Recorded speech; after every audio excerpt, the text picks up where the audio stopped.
കർണാടകയിൽ തഗ് ലൈഫ് സിനിമ നിരോധിക്കുന്നതിനെതിരെ കമൽ ഹാസൻ കർണാടക ഹൈക്കോടതിയെ സമീപിച്ചു. കർണാടക ഫിലിം ചേംബറിനെതിരെ രാജ് കമൽ ഇന്റർനാഷണൽ ഹർജി നൽകി. സിനിമ നിരോധിക്കുന്നത് നിയമവിരുദ്ധമെന്ന് കമൽ ഹാസൻ ഹർജിയിൽ പറയുന്നുണ്ട്. കെ ബി ശ്രീധരൻ വിവരങ്ങളുമായി നമുക്കിപ്പം ചേരുന്നുണ്ട്. ശ്രീധരൻ, വലിയ പ്രതിഷേധം, വ്യാപകമായ പ്രതിഷേധം കമൽഹാസന്റെ പ്രതികരണങ്ങൾക്കെതിരെ ഉയരുന്നുണ്ട് ഒരു ഭാഗത്ത്. ഇപ്പോൾ ഈ സിനിമ നിരോധിക്കാനുള്ള നിയമസാധുതയാണ് ഈ ഹർജിയിൽ ചോദ്യം ചെയ്യപ്പെടുന്നത്. എന്നായിരിക്കും ഹർജി പരിഗണിക്കുക ശ്രീധരൻ? കമൽഹാസന്റെ രാജ് കമൽ ഇന്റർനാഷണലിന്റെ സിഇഒ ആണ് കർണാടക ഹൈക്കോടതിയെ സമീപിച്ചിരിക്കുന്നത്. ഈ മാസം 5-ാം തീയതിയാണ് സിനിമയുടെ റിലീസ് ഡേറ്റ്. അന്ന് കർണാടകയിൽ സിനിമ പ്രദർശിപ്പിക്കില്ല എന്നുള്ള നിലപാട് കർണാടക ഫിലിം ചേംബർ എടുത്തു കഴിഞ്ഞിട്ടുണ്ട്.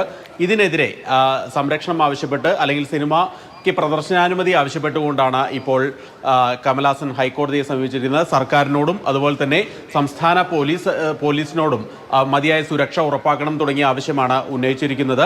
അതായത് ഇങ്ങനെ സിനിമ അത് നിരോധിക്കുന്നതിന് അല്ലെങ്കിൽ പ്രദർശനാനുമതി നൽകാതിരിക്കുന്നതിൽ നിയമസാധുതയില്ല, അത് നീതി നിഷേധമാണ് തുടങ്ങിയ കാര്യങ്ങളാണ് ഹർജിയിൽ പറയുന്നത്. ഏതായാലും അടിയന്തര പ്രാധാന്യത്തോടു കൂടി ഹർജി ഉടൻ തന്നെ പരിഗണിക്കുമെന്നാണ് മനസ്സിലാക്കുന്നത്.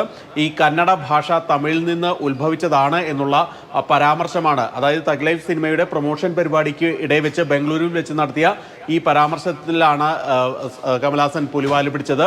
അന്ന് ശിവരാജ്കുമാർ കമൽഹാസന് പിന്തുണയുമായി ആദ്യഘട്ടത്തിലെത്തിയെങ്കിൽ പിന്നീട് ഈ കന്നഡ സൂപ്രധാനമായിട്ടുള്ള ശിവരാജ്കുമാർ താൻ കമൽഹാസനെ പിന്തുണച്ചിട്ടില്ല തുടങ്ങിയ കാര്യങ്ങളുമായൊക്കെ വന്നിരുന്നു. ഏതായാലും കമൽഹാസനെ സംബന്ധിച്ച് ഈ സിനിമ കർണാടകയിൽ റിലീസ് ചെയ്യാനാവാതെ വന്നാൽ അതൊരു പക്ഷേ സാമ്പത്തികമായി ഒരു നഷ്ടത്തിലേക്കൊക്കെ പോകാനുള്ള സാധ്യതയുണ്ട്.